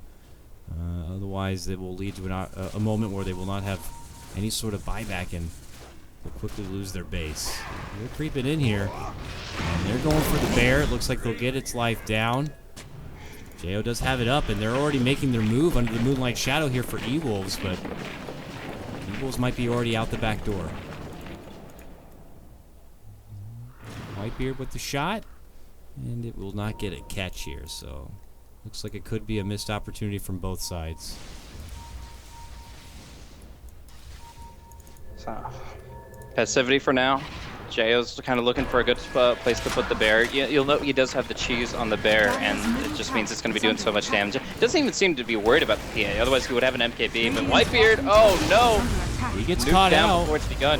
They jump in. They're going to give Van the Lotus up here, but that means Ewo is just stuck under his own BKB while the bear chomps him apart. Now they make their jump. They're going to be able to get moved down. Monkey's looking to hide up in the trees as the little bearlings are going to be moving in to try to take him down. It will be Moo dropped, and now as Van is going to be caught behind, he will be able to TP back to base, so he's refueling up, and he'll get back into the action. Archon might need to get the hell out of here. Smash jumps in. This is the last with the bear, though. They smash, just lost the spear bear. They just lost Jo. Where's their damage? Jo is going to be gone. The bear is now going to be out, and it's going to be Archon hustling back into the base. Van back again as they burst down Whitebeard. Whitebeard already died, so this could be a potential dieback for him, and it looks like it could be. Oh, Yule's going to keep him alive barely here. And now they look to step back for more. Monkeys Forever goes in quickly, sweeps down 2. But now the birds are coming in. They're starting to sum apart. Fluff's going to have to assist him on the southern side. Van going for the TP. Can they stop him? No, they can't. He makes it away. And E.Wolves continuing to take it to Archon right here, forcing him to even go into the buyback piggy bank. Yeah. I mean, this is actually ridiculous right now. Jo, the lone druid, has an Aegis and a Refresher Orb, and he's just trying to keep the bear alive as many times as necessary. But oh, Van, are you really going to do this? This could be a huge mistake. He will cancel. Thank goodness. That would actually be a disaster. It looks like they're just going to persist to be able to get these birds. Or will they? Okay, hand over one, and monkeys will make sure to get the other one too. So a couple of birds are going to be going down. He'll have some new ones up when he is revived here. So E.Wolves have kind of gotten themselves a bit more time to work with here. It might have even forced things to stall out for, I don't want to say the next Roche here soon, but is that something that Archon really need to be waiting for before they can even take it past the river? It feels like any chance that they're able to kind of collect their thoughts and get everything all back and ready, Elite Wolves are already gunning it for them, and next thing you know, they're losing their Aegis or they're committing early buybacks here. So it feels like Archon have to continue to kind of wait a bit. I would say so. I mean, like the refresher on the Zeus is almost up, but I think they would really like to have the refresher on the Lone Druid back up as well. And I would almost say refresher on the Bat Rider. Like, he's got Aghanim's Ether, and we talked about how that swap is the one big thing to cost him. But if he can find refresher and buyback, then I feel that Archon are almost in an unlosable position. It's going to take E.Wolves to like force buybacks and get back without a fully committed engagement. It's going to get interesting. But he goes with BKB instead. He is lacking HP as well as the ability to ignore cyclones and other factors. So it's definitely a good pickup, but he does have to buy out for it as well. Which only leads to the idea that Archon are going to be waiting a little bit here to make sure they kind of have the funds for their buybacks, or their buybacks are off cooldown, or they have the next big item ready to go, or for example like that refresher you said. But are E.Wolves going to give them that kind of a time? It doesn't really look like it. Here they are again, back at this top lane now. This time they have one more Rax to work for here. The melee still stands. Are Archon going to be ready for this one? It's going to be before the cooldown of the refresher for now, so they won't have to worry about the double bear. Well, they have two bears, but they won't have to worry about three, I guess. It'll be triple bear by the time they finish off two. That's but true. They're just going to go right for the Rax, at least for now. And the bear is actually one of the things that isn't good at hitting familiars. You'll have to send the Mirana in to do that, and then the Tinker just tries to kill the Mirana. So it's kind of interesting how the familiars are actually surprisingly valuable in this kind of situation. But that is the resummon. There are only 3 birds left in play, whereas 3 bears chomp on 3 birds. And we'll see now as the new creep wave starts heading in. Archon quick to try to burst it down. The birds are looking to kind of make their move onto that Rax if possible, but they're not going to get much time to work with here. Archon will quickly keep that wave back, and E.Wolves are going to be forced into a deeper position. But look at Monkeys here. He's pulling out some sort of flank play. He's already in Fireflight, and it looks like there's not going to be a catch for him, so he'll have to hustle back to the base for now. E.Wolves now smoke up, trying to keep their movements in the dark here.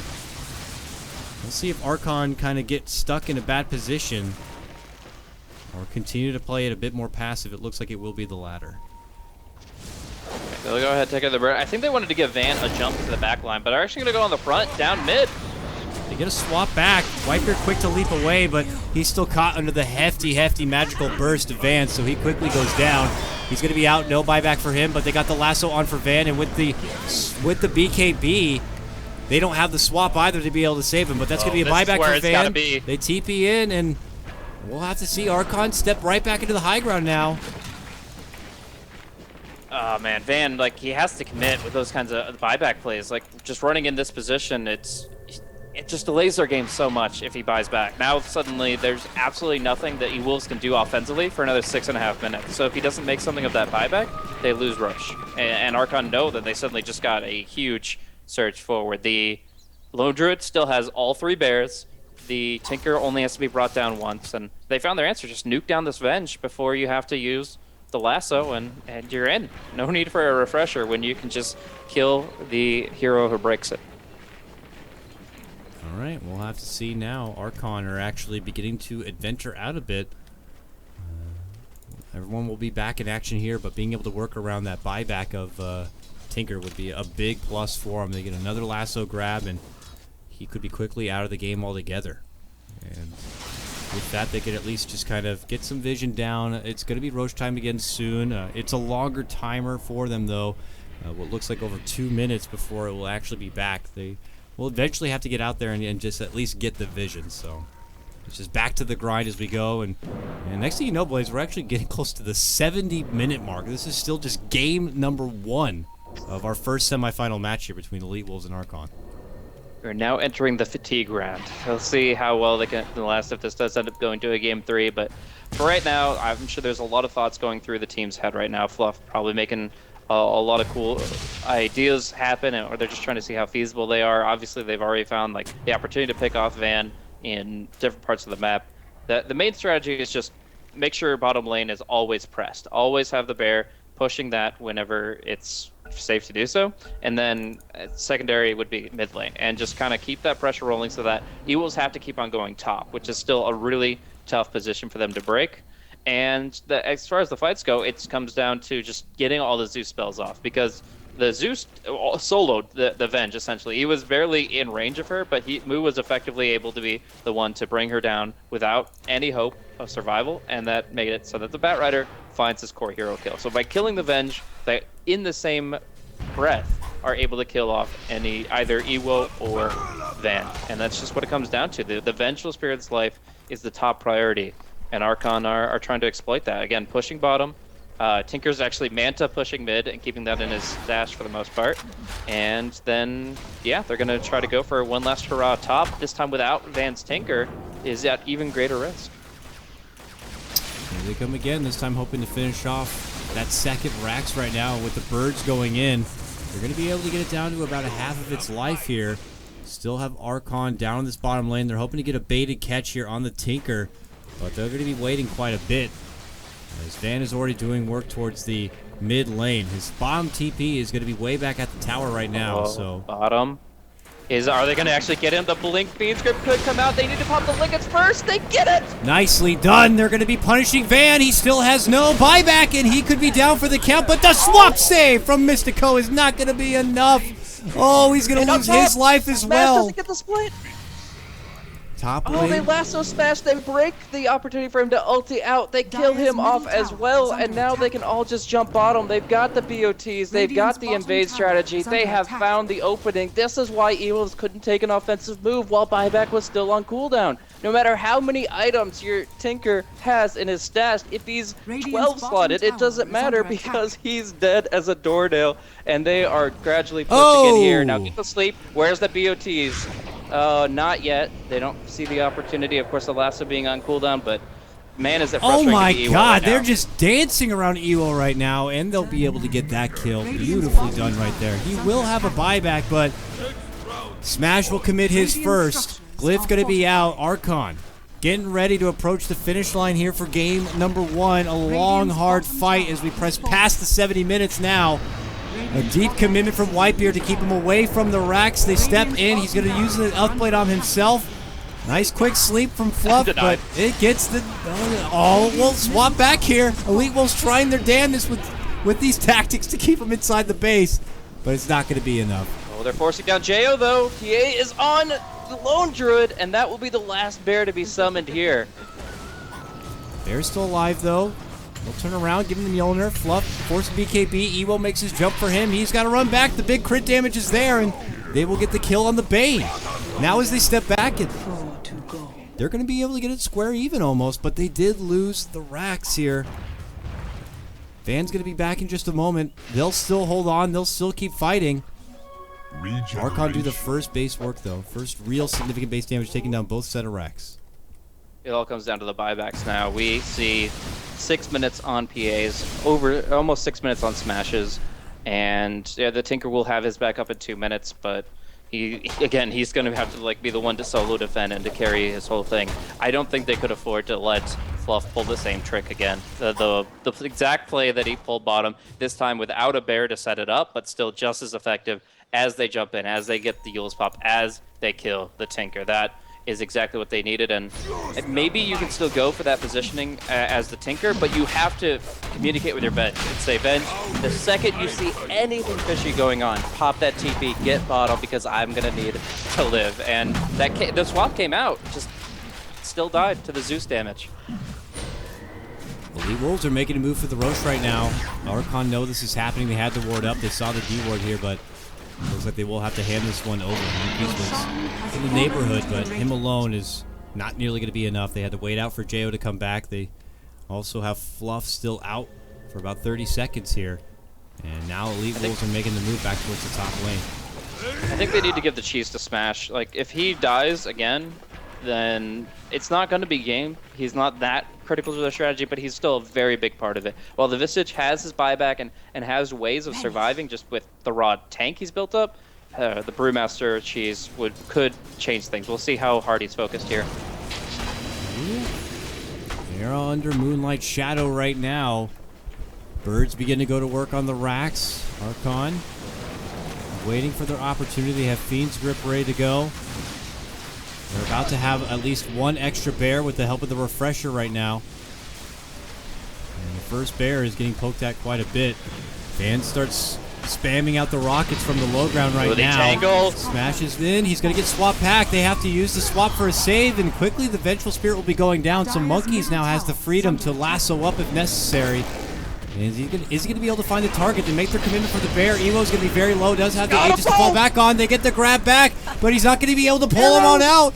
Masoku's stuck under pressure. The arrow locks in Van, but Van's still going to be good. She's going to be eaten from Masoku to keep him alive, but Van not going to be blessed with that. He quickly goes down. Fluff now with the Fiend's Grip. Going to be locking up E.Wolves right now, and that means that they're going to be able to clean up the rest of the E.Wolves mess right inside their base. Last survivor is going to be Van after they're going to be able to finish off the second life of Ewo.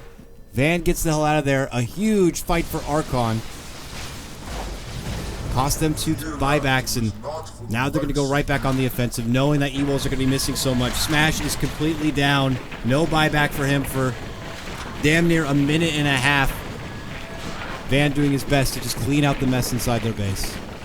Yeah, he didn't have the cheese, so he had to pop the split as soon as he got swapped out, and that swap also required the Venge to suicide, and that's suicidal for 2 other heroes, the Visage and the Tinker. Oh my gosh, the Archon just found the perfect nerve to hit.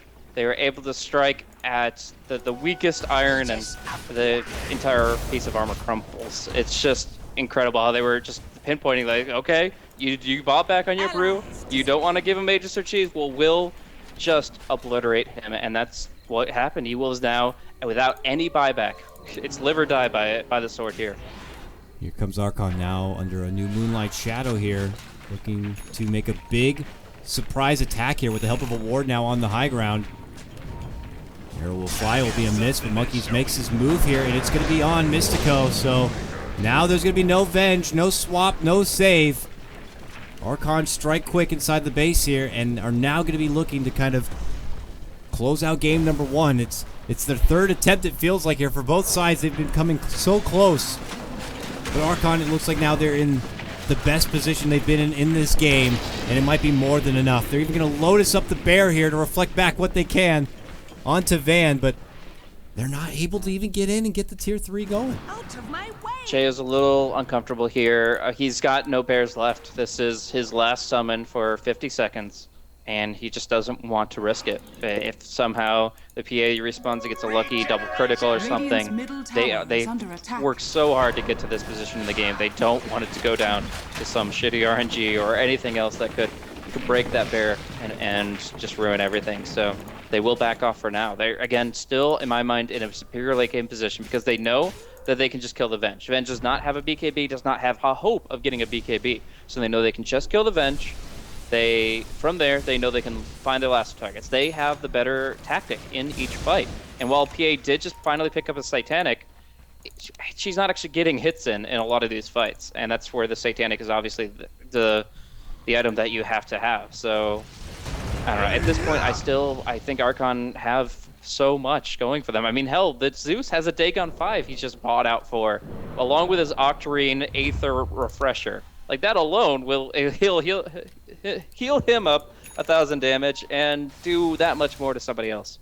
I mean, we're at that point in the game where it doesn't matter where they came from. A struggling start that Moo had at one point, or PA, like, they have the items now, but it's being able to get what you need done in these fights. And for the PA to be crippled so much, you can't help but wonder if the Satanic is going to be enough to kind of get them back into the mix right now. But here they go again, another attempt towards this top lane as they go into Archon right now, an Archon team that is pretty much ready to go here. They will nearly have triple bear now. It's the triple bear threat, man. This is it. This is where Archon are confident, and they're just going to pop the smoke in return. And I think that, yeah, here they go. Sweeping down here. One more big fight. And they could take it, but E.Wolves are quick to pull out. And they head straight back towards their base here, trying to read the movements here from Archon. Damn, this one's getting suspense. 80 minutes we're getting closer to now for just this first game. How serious it is for both of these teams. The winner of it being able to go into the grand final. I think Van needs to pull a bait play off somehow. Either bait a single illusion instead of sending his doubles, or bait himself. If he can do that and then have his entire team ready to go behind him. I'm not sure how you can manage that where Archon don't suspect, but if you can, then that's something big. Actually just popping a BKB only off of that, and they're going to last the Venge. They say kill the Venge, kill the team. Now Bane is free to do as he pleases. Venge out. 4 left here from E.Wolves to try to hold. This one going to be their biggest challenge yet. Let's see. Van needs to get in there. Probably going to be dropping some marches right now. Quickly clear out the creeps. The tier 3's already down. The first bear in a bit of trouble will be going down. He's going to pop a new one, pop the refresher. Monkeys tried to force staff it out and it turned right then. I'm not sure why, but that's unfortunate. That's one of 3 heroes' lives down. Their carry died once. Still makes it a 7 on 4, I guess, technically. Oh boy. For now, though, they're keeping it back, and Archon are still playing passive, man. They're not looking to just jump in there. They know with one hasty move, no more bears being up, this game could be just as quickly over, and for the benefit of the other team. But I don't know. What's the problem here, Blaze? Why are they not able to get in there and get it done? Is it too sketchy, too scary with still 2 bears to work with? They just don't seem to be comfortable. Well, while I talked about earlier that when the Lone Druid picked up the Mjolnir, he was showing that and stating that he was not that afraid of the PA threat.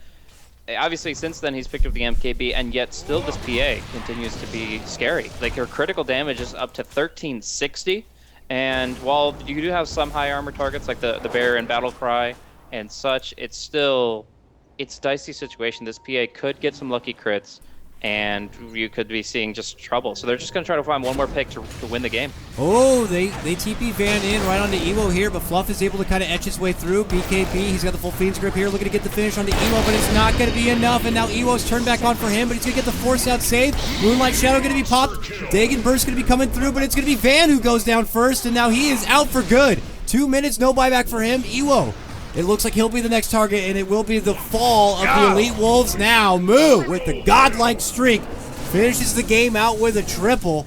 Archon, after a very long-winded game, looks like we'll finally be able to claim the first win in this best of 3.